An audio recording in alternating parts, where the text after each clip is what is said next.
ইন্নাল হামদুলিল্লাহ ওয়াসসালাতু ওয়াসসালামু আলা মান লা নাবিয়্যা বা'দা আউযু বিল্লাহি মিনাশ শাইতানির রাজীম বিসমিল্লাহির রহমানির রহিম। সুপ্রিয় দর্শক শ্রোতা, কাছ ও দূর থেকে দেশ এবং বিদেশ থেকে যারা দেখতেছেন সকলকে স্বাগতম। 3 দিন পর্যন্ত নমরুদ ঘোষণা দিল 3 দিন পর্যন্ত কোনো স্বামী স্ত্রী মিলন করতে পারবে না।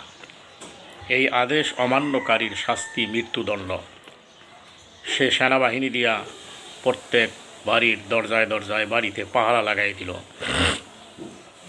নমরুদের দেহরক্ষী ছিল আজর, ইব্রাহিম আলাইহিস সালামের পিতা। রাজদরবারের পাহারায় যারা নিয়োজিত ছিল, গভীর রাত্রে সবাই নিদ্রায় বিভোর হয়ে পড়ল। আল্লাহ তাআলা সকলের চোখে নিদ্রা লাগাই দিলেন, ঘুম পাড়াইয়ে দিলেন সবাইকে। আর এই সুযোগে আজর তার মনস্কামনা পূরণ করার জন্যে চলে গেলেন স্ত্রীর কাছে, গিয়া মিলন করলেন। সাথে সাথে তার স্ত্রী কনসেপ্ট হইল। আল্লাহ তাআলার পয়গাম্বর ইব্রাহিম আলাইহিস সালাম তার মায়ের রেহেমে প্রবেশ করলেন শুক্রবিন্দু হিসাবে। 3 দিন পরে ওই জ্যোতিষী আবার গণনা করে বলতেছে, মহারাজ, কাজ তো হয়ে গেছে। কি হয়েছে? কয়, আপনার সেই শত্রু সে তো মায়ের গর্ভে চলে আসছে। নমরুদ কয়, বাপ, কিভাবে আসলো? আচ্ছা, যাই হোক, আসছে তো আসছে, তবে এখন থেকে 1 বছর পর্যন্ত যত সন্তান ভূমিষ্ঠ হবে সব ধরে এনে হত্যা করবে। আর এই শাস্তি, এই নির্দেশ অমান্যকারীর শাস্তি হলো মৃত্যুদণ্ড। নমরুদের নির্দেশে সেনাবাহিনী দিয়া, তার পুলিশ বিডিআর দিয়া লক্ষ লক্ষ শিশুকে হত্যা করা হয়েছে। হত্যাকারী স্বৈরাচারী শাসক যারা, তারা এইভাবেই রাজনৈতিক স্বার্থ হাসিলের জন্যে যুগে যুগেই মানুষ হত্যা করেছে। অথচ একজন মানুষকেও যদি হত্যা করে, হাজার হাজার লক্ষ লক্ষ তো দূরের কথা, একজন মানুষকেও যদি হত্যা করে, তার কি অপরাধ, কি শাস্তি! সুবহানাল্লাহ। আল্লাহ তাআলা বলছেন, মান কাতালা নাফসাম বিগাইরি নাফসিন আও ফাসাদিন ফিল আরদ ফাকাআন্নামা কাতালান নাস জামিয়া। এই পৃথিবীতে বিপর্যয় সৃষ্টির জন্যে, ধ্বংসাত্মক কার্যক্রম চালাইতে গিয়া, স্বৈরাচারী মনোভাব নিয়া, স্বৈর শাসনকে পাকাপোক্ত করতে গিয়া কেউ যদি একটা মানুষকে হত্যা করে, তাহলে সে যেন সারা পৃথিবীর সমস্ত মানুষকে হত্যা করল। ওমান আহইয়া আহা ফাকাআন্নামা আহইয়ান নাস জামিয়া। আর কেউ যদি একটা মানুষকে ন্যায়ভাবে, অন্যায়ভাবে কেউ হত্যা করতে চাইলে, সেখান থেকে যদি সে তার পক্ষ নিয়ে তাকে জীবন রক্ষা করে দেয়, তাহলে সে যেন সারা পৃথিবীর সমস্ত মানুষের জীবন রক্ষা করল। আজরের স্ত্রী ইব্রাহিম আলাইহিস সালামের মা গর্ভবতী হলেন বটে, কিন্তু তার গর্ভ বোঝা যাইত না। সে প্রতিদিন, এরপরে যখন ইব্রাহিম আলাইহিস সালাম প্রসব করার সময় হইল, সে পাহাড়ের গর্তে চলে গেলেন। পাহাড়ের গর্তে গিয়া প্রসব করলেন, আর ওখানেই সন্তানকে রেখে বাড়িতে আসতেন। প্রতিদিন গিয়া পাহাড়ের গর্তে গিয়া, গুহায় গিয়া সন্তানের সেবা যত্ন করতেন। খাবে কি ওখানে? সুবহানাল্লাহ। আল্লাহ তাবারক ওয়া তাআলা তার পয়গাম্বরকে পৃথিবীতে বাঁচানোর জন্যে, ইব্রাহিম আলাইহিস সালামের মা পাহাড়ের গর্তে গিয়া দেখে যে ইব্রাহিম আঙ্গুল চষতেছে, এক আঙ্গুল থেকে মধু, আরেক আঙ্গুল থেকে দুধ বের হচ্ছে। সুবহানাল্লাহ। এইভাবে আস্তে আস্তে বড় হতে লাগলো। ইব্রাহিম আলাইহিস সালামের বয়স যখন 7 বছরে উপনীত হলো, তখন একদিন তার মাকে বলতেছে, মা, তোমার রবকে? মা বলতেছে, আমার রব তো তোর বাপ। সেই প্রতিপালন করে। বাবার রবকে? কয় আজর। কয় আজরের রবকে? কয় তা তো জানি না। আস্তে আস্তে যখন ইব্রাহিম আলাইহিস সালাম বড় হতে লাগলো, সে দিনের বেলা বের হয় না, রাত্রেবেলায় বের হয়। দিনে বের হইতে দেয় না মা, রাত্রে বের হয়। আর বের হওয়ার পরে প্রাকৃতিক দৃশ্য যখন সে অবলোকন করে তখন তার মনের মধ্যে নানা প্রশ্ন উদ্রেক হয়। একদিন আকাশের দিকে তাকাইয়া ইব্রাহিম আলাইসাল্লাম দেখতেছেন যে এই সুন্দর আকাশ, চন্দ্র, সূর্য কে বানাইছে। ইব্রাহিম আলাইসাল্লাম তিনি এইভাবেই একদিন আকাশে তারকা দেখলেন। ফালাম্মা জান্না আলাইহিল লাইলু রাআ কাওকাবা ক্বালা হাযা রব্বি। আকাশে উদিত সেই তারকাগুলি দেখা বলল, এত সুন্দর তারকা, এত সুন্দর, এগুলিই তো আমার রব হবে মনে হয়। হাযা রব্বি। এরপরে যখন তারকা অস্তমিত হয়ে গেল, ইব্রাহিম আলাইসাল্লাম বললেন, ক্বালা লা উহিব্বুল আফিলি। যে অস্তমিত হয়ে যায় আমি তাকে ভালোবাসি না। এরপরে আকাশে যখন চন্দ্র উদিত হলো, ফালাম্মা আল কমরা বাজিগান ক্বালা হাযা রব্বি। ফালাম্মা আফালাত ক্বালা লা ইল্লাম ইয়াহদিনী রব্বি লা আকুনান্না মিনাল কওমিদ দাল্লিন। চন্দ্র দেখা, সে চন্দ্র তো আরও সুন্দর, ঝলঝল করতেছে, উজ্জ্বল, দেখা বলল এইটাই বোধ হয় রব হবে।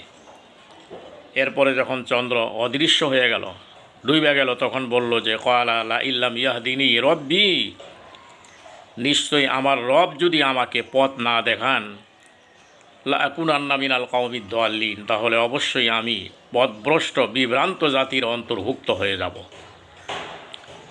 ফালাম্মা রাআ শামসা বাজিগান ক্বালা হাযা রব্বি হাযা আকবার। আবার যখন আকাশে দিনের বেলা সূর্য উদিত দেখল, সূর্যের দিকে তাকাইয়া ইব্রাহিম বলল, এটা তো বড় রব, এটা তো দেখি আরও বড়। হাযা রব্বি হাযা আকবার, এটা বোধহয় বড় রব। ফালাম্মা আফালাত, যখন আবার সূর্য ডুবে গেল, ইব্রাহিম বললেন, ক্বালা ইয়া কওমি ইন্নী বারিউম মিনাল মুশরিকিন। হে আমার জাতি, নিশ্চয়ই তোমরা এইসব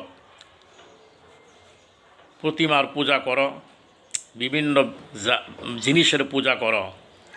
হে আমার জাতি, তোমরা যেসব জিনিসকে রবের সাথে শরিক করো আমি তার থেকে সম্পূর্ণ মুক্ত। তিনি এটাকে অস্বীকার করলেন। হঠাৎ করে তার মন থেকেই বের হয়ে গেল, বলে উঠলেন, ইন্নী ওয়াজ্জাহতু ওয়াজহিয়া লিল্লাযী ফাতারাস সামাওয়াতি ওয়াল আরদ হানিফা ওয়া মা আনা মিনাল মুশরিকিন। নিশ্চয়ই আমি মোতাওয়াজ্জা হইছি, আমার চেহারা ঘুরাইয়া নিচ্ছি, আমার মুখ ঘুরাইয়া নিচ্ছি, আমি ওই দিকেই মনোনিবেশ হচ্ছি যিনি এই আকাশ এবং জমিন, আকাশসমূহ এবং জমিনকে যিনি সৃষ্টি করেছেন, আকাশ এবং জমিনের মধ্যে সব কিছুকে যিনি সৃষ্টি করছেন, আমি তার দিকেই মুখ ফিরাইয়া নিলাম। আমি মুশরিকদের অন্তর্ভুক্ত না। তার মানে এই সব বস্তুকে যারা রব হিসাবে মানে তারা মুশরিক। গোটা দেশ জুড়ে মূর্তি পূজার প্রসার ছিল। আজর মূর্তি বানাইতো আর বাজারে বিক্রি করত। একদিন আজরকে জিজ্ঞাসা করতেছেন ইব্রাহিম আলাইসাল্লাম তার পিতাকে, হে আব্বা, আপনার রবকে? কয়, আমার রব তো নমরুদ। কয়, নমরুদের রবকে? কয়, নমরুদের তো রব নাই, সেই তো রব। নমরুদরে কে বানাইছে? নিজে নিজে সৃষ্টি হয়েছে? পিতা তার প্রশ্নের সামনে লাজবাব হয়ে গেলেন। নমরুদের কাছে গিয়া অভিযোগ করলো যে আমার ছেলে তো এইরকম বলে। নমরুদ ইব্রাহিম আলাইসাল্লামকে ডেকে পাঠাইলেন। নমরুদের সামনে গেল, যাওয়ার পরে নমরুদ বলতেছে, সেজদা দিয়া ঢোকো। ইব্রাহিম আলাইসাল্লাম বলেন, অসম্ভব, আল্লাহ ছাড়া কারো সামনে মাথা নত করা যায় না, কাউকে সেজদা দেওয়া যায় না। নমরুদ বলল, তোমার আল্লাহ আবার কে? ইব্রাহিম আলাইসাল্লাম বললেন, আমার আল্লাহ জীবিতকে মারেন, আবার মৃতকে জীবিত করেন। কই, এটা তো আমিও পারি। জেলখানার থেকে একটা লোক ধরে আইনা ছেড়ে দিল, কই যে আমি মুক্ত করে দিলাম। আর আরেকটা লোককে ধরে আইনা হত্যা করলো, কই যে আমি মারিয়া ফেলাইলাম। ইব্রাহিম আলাইসাল্লাম এরপরে বললেন, ফা ইন্নাল্লাহা ইয়াতি বিশ-শামসি মিনাল মাশরিকি ফাআতি বিহা মিনাল মাগরিব। আমার রব তো তিনি, আমার আল্লাহ তো তিনি, যিনি সূর্যকে পূর্ব আকাশ থেকে উদিত করে পশ্চিম দিগন্তে যিনি ডুবাইয়া দেন, তিনি আমার রব। এবারে তো আর নমরুদ জবাব দিতে পারে না। ফাবহিত আল্লাদি কাফার, এবারে কাফের বোকা হয়ে গেছে। যুক্তিতে যখন ইব্রাহিম আলাইহিসসালামের সাথে পারল না, পরাজিত হয়ে গেল, ওই সময় এই দৃশ্য দেখে অনেক মানুষ ঈমান আনল। পরাজয়ের গ্লানি সহ্য করতে না পেরে অগ্নিশর্মা হইয়া নমরুদ নির্দেশ দিল অগ্নিকুণ্ড তৈরি করার। তোমরা আগুনের কুণ্ডল তৈরি করো। বিশাল এক খোলা ময়দানে বিরাট গর্ত করে ওই গর্তের মধ্যে লক্ষ লক্ষ মণ কাঠ, হাজার হাজার মণ তেল তার মধ্যে ঢালতে শুরু করলো। আগুন জ্বালানো হলো, ঘোর কৃষ্ণ বর্ণ ধারণ করলো। আগুনের লেলিহান তাফসিরে আসতে চতুর্দিকে 24 মাইল পর্যন্ত ছড়াইয়া পড়ল। এখন আগুনের কাছেই যাইতে পারে না। ইব্রাহিমের ওই আগুনের মাঝখানে দিব কিভাবে? এই সময় শয়তান বিরাট এক দরবেশের বেশ ধইরা নমরুদকে আইসা বলল যে এক কাজ করো, চরক গাছ বানাও, চরক গাছ। এই চরক গাছের সৃষ্টি হইল। চরক ঘুরায় যায় এখন। চরক গাছ বানাইয়া এক মাথায় ইব্রাহিমের বাইন্দা আরেক মাথার থেকে লোকজনে ধরে টাইনা তারপরে ফালাও। চরক গাছ বানানো হইল। এক পাশে ইব্রাহিমের বাঁধা হইল, আরেক পাশে 4000 লোক, তার সাথে এই নমরুদও আছে, আজরও আছে, তার বাপেও আছে, দইরা টানতেছে। চরক গাছ একটুও হেলে না, একটুও নড়ে না। নমরুদ বলছে, দরবেশ সাহেব, এবারে চরক গাছে গড়ে না, নড়ে না। শয়তান বলছে, ইবলিস বলছে, নড়বে কিভাবে? চরক গাছের আরেক দিকে 70,000 ফেরেশতা ধরে রাখছে, চরক গাছ গড়বে না। কি করতে হবে? কই বুদ্ধি আছে। কি বুদ্ধি? কই 40 জন যুবক আর যুবতীকে উলঙ্গ হইয়া এইখানে প্রকাশ্যে জেনায় লাগাই, জেনা যদি করতে পারাও, জেনা করাইতে পারো, তাহলে ফেরেশতা চলে যাবে, চরক গাছ করবে। তাই করা হলো। এই ব্যভিচার রাষ্ট্রীয়ভাবে ব্যভিচার, রাষ্ট্রীয়ভাবে এই ব্যভিচার শুরু করছে নমরুদ। আর নমরুদের অনুসারী যারা, তারাই বিভিন্ন আনন্দ মেলার নামে, বিভিন্ন নামে, বিভিন্নভাবে অনুষ্ঠানের নামে তারা নারী পুরুষকে একত্রিত করে জেনা ব্যভিচারের পথকে উন্মুক্ত করে যারা, তারা নমরুদের সাগরিদ। চরক গাছ গড়ল, ইব্রাহিমরে আগুনের মাঝখানে ফেলানো হলো। ফেরেশতারা বলতেছে, আল্লাহ, তোমার পয়গম্বর ইব্রাহিম আগুনে পড়ছে, আমরা তো কোনো সাহায্য করার কোনো অনুমতি তো তুমি আমাদেরকে দিচ্ছই না। তবে একটু আকাশের দরজাটা খুইলা দাও, আমরা দৃশ্যটা একটু অবলোকন করি। আকাশের দরজা খুলে দেওয়া হলো। লক্ষ লক্ষ ফেরেশতা দৃশ্য অবলোকন করতেছে। জিবরাইল আলাইহিস সালাম এসে বললেন, ও আল্লাহর পয়গম্বর, অনুমতি দেন, একটু সাহায্য করি। আমি সমুদ্রের পানিগুলি সম্পূর্ণ ঝাপটা মাইরা উঠাইয়া দিয়া নিমিষের মধ্যে ওর সমস্ত আগুন আমি নিভাইয়া দিই। হযরত ইব্রাহিম বলছেন, জিবরাইল সর, প্রেমের খেলা চলছে, জিবরাইল সর, এই খেলায় আমাকে পাশ করতে দাও। পরীক্ষা চলছে, পরীক্ষায় উত্তীর্ণ হতে দাও। যেই আল্লাহ আমাকে, যেই আল্লাহর জন্যে, যেই আল্লাহর দ্বীনের জন্যে আমি নমরুদের আগুনের ভিতরে ঢুকছি, সেই আল্লাহ সাহায্যের জন্য যথেষ্ট না? তিনি আমার সাহায্য করার জন্য যথেষ্ট, তুমি সরো। আল্লাহ তাবারক ওয়া তাআলা, নমরুদ দেখতেছে যে ইব্রাহিম আগুনের ভিতরে স্বর্ণের চেয়ারের মধ্যে বসে আছে। আল্লাহ তাআলা বজ্র কণ্ঠে আগুনকে ডাক দিলেন, কুলনা ইয়া নার, হে আগুন, কুনি বারদাও ওয়া সালামান আলা ইব্রাহিম, আমার ইব্রাহিমের জন্যে